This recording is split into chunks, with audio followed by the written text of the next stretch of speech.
Imaginez que vous passiez du statut de meilleur joueur de la planète à une cellule de prison dans un autre pays. Ou pire encore, à mettre fin à votre vie après avoir tout perdu. Voici les 7 footballeurs qui ont tout perdu.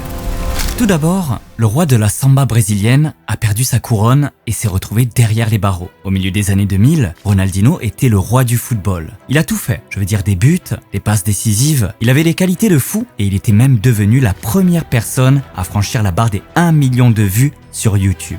En 2005, la carrière de Ronaldinho a atteint son sommet. Ronaldinho adorait boire de l'alcool et faire la fête. Malgré son talent, le Barça en a eu assez et a refusé de lui signer un nouveau contrat. Il a donc rejoint l'AC Milan suite à un transfert gratuit. Après avoir pris sa retraite en 2012, Ronaldinho s'est vite rendu compte qu'il avait dépensé presque toute sa fortune dans l'alcool et les fêtes. Pire encore, il avait une dette de plus de 1,5 million de dollars. Et lorsque les autorités ont découvert qu'il ne pouvait pas la rembourser, elles ont saisi ses passeports internationaux et hypothéqué sa maison. Ronaldinho voulait se sauver. Il a donc essayé d'entrer clandestinement au Paraguay en utilisant un faux passeport. Mais il s'est fait arrêter. Finalement, Ronaldinho a dû passer plus de 5 mois en détention. Depuis, il en est ressorti bien différent. Dans le cas de Ronaldinho, il a perdu sa fortune vers la fin de sa carrière. Il n'est pas le seul Brésilien dans la liste. Le joueur suivant est pire. Je ne pense pas que quelqu'un corresponde mieux à cette description qu'Adriano. Imaginez que vous soyez si bon avec un tir très puissant au point que cette puissance est évaluée à 99 dans un jeu vidéo.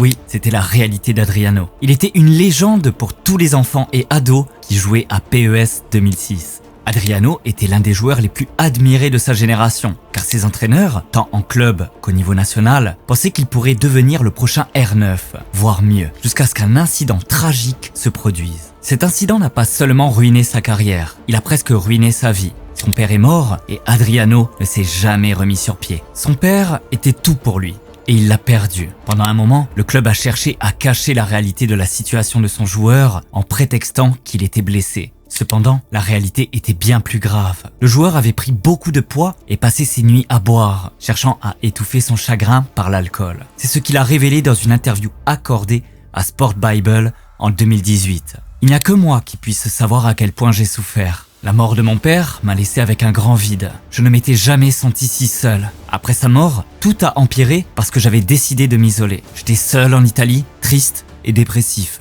Et c'est là que j'ai commencé à boire. C'était le seul moment où je me sentais heureux et je le faisais chaque nuit. Je buvais tout ce que j'avais sous la main. Vin, whisky, vodka, bière, beaucoup de bière. Je n'arrêtais pas et j'ai finalement dû quitter l'Inter. J'allais tout le temps aux entraînements, même complètement ivre. Et le staff médical me prenait en charge pour me faire dormir. L'Inter m'a longtemps couvert en disant que j'avais un problème musculaire. Après cela, il n'est jamais resté en forme et il a quitté l'Inter. Il a enchaîné les clubs sans jamais renouer avec la gloire, tombant peu à peu dans l'oubli. Il a enchaîné les boîtes de nuit au Brésil et plusieurs fois, il s'est retrouvé au milieu du trafic de drogue et d'armes, loin de la gloire et des millions d'euros. Il a ensuite admis avoir compris trop tard d'où venait le problème.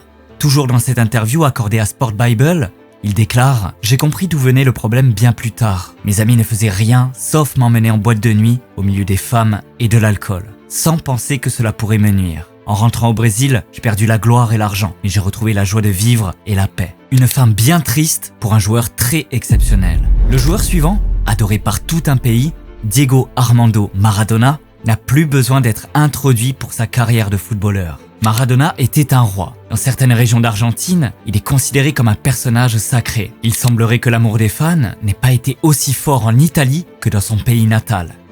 Légende du football ou pas, les employés du bureau des impôts s'en fichaient. Ils voulaient juste qu'il paye ses impôts. Mais Maradona n'était pas très enthousiaste à l'idée de le faire, puisqu'il a dû s'acquitter d'une facture fiscale astronomique d'une valeur de plus de 43 millions de dollars. Vous pensez que c'est fou? Voici la partie la plus choquante. Maradona a affirmé qu'il ne savait pas qu'il devait autant d'impôts et a même reproché aux autorités de ne pas l'avoir informé plus tôt. En effet, la prochaine fois qu'il a été vu en Italie, les autorités lui ont confisqué 2 montres Rolex d'une valeur de 15 000 € et 3 boucles d'oreilles en diamant d'une valeur de 25 000 € afin de récupérer leur argent. Maradona savait alors que s'il ne voulait pas perdre tout ce qu'il possédait, il ferait mieux d'éviter de se rendre en Italie pendant un long moment. Et c'est ce qu'il a fait. Dans le cas de Maradona, il pouvait se cacher chez lui en Argentine. Mais ce type est devenu tellement fauché qu'il n'a pas pu se payer le billet d'avion pour rentrer chez lui.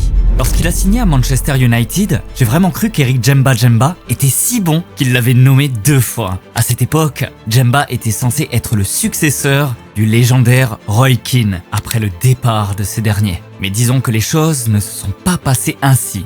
Djemba n'a passé que 18 mois à United, mais avec un contrat de 75 000 $ par semaine. Cela aurait dû être suffisant pour lui permettre de lancer un projet et épargner de l'argent. Le seul problème, c'est qu'il ne voyait pas les choses comme ça. Du moins, c'est ce que pensait son agent. Car écoutez bien, le mec aurait eu plus de 30 comptes bancaires qu'il a essayé d'utiliser pour couvrir ses emprunts. Ajoutez à cela un divorce compliqué en 2016 avec sa femme Rachel. Ensuite, Djemba a été déclaré en faillite. Pour quelqu'un qui est censé être le prochain Roy Keane, on peut dire sans risque de se tromper que celui-ci n'a tout simplement pas assuré. Ronaldo Nazario, R9, était une véritable légende à l'époque de sa jeunesse. Pour vous montrer à quel point il était génial, il a remporté le Ballon d'Or avant même d'avoir atteint l'âge de 20 ans. R9 est devenu l'un des joueurs les plus redoutés au monde. Il a joué pour des clubs comme Barcelone et l'Inter Milan, mais c'est à Madrid que Ronaldo a commencé à dégringoler. Il a commencé à gagner tellement d'argent qu'il a mis le jeu de côté et a voulu faire la fête et vivre sa vie. Mais Madrid n'était pas prêt à le payer pour défoncer les bouteilles au lieu des adversaires. Ils l'ont donc laissé partir gratuitement, mais cela n'a fait qu'empirer les choses. À l'AC Milan, le mode de vie de Ronaldo était si mauvais qu'il n'est resté que quelques mois au club. Et très vite, son corps n'a plus été capable d'en supporter les effets. Même lorsqu'il est rentré au Brésil, le jour de son dernier match avec l'équipe nationale, Ronaldo est passé d'un joueur de classe mondiale en pleine forme à cet état. Si seulement il était resté en forme, il n'avait aucune excuse. Il y a eu une période où Asamoah Gyan était au top de sa carrière et il était de loin le meilleur joueur ghanéen. Il était le meilleur buteur de son pays et, même s'il a manqué ce qui aurait été un penalty historique en quart de finale, son excellente forme à la Coupe du Monde 2010 lui a valu un contrat très lucratif avec Sunderland. Il s'agit de la plus grande évolution de sa carrière, car le fait de jouer en première ligue anglaise a permis aux Ghanéens de s'ouvrir à un public plus large, notamment au Shanghai SIPG dans la Super League chinoise où il a vraiment décroché le jackpot. Aussi fou que cela puisse paraître, l'international ghanéen gagnait 200 000 $ par semaine lorsqu'il était en Chine, soit près d'1 million de $ par mois, comme ce prochain joueur.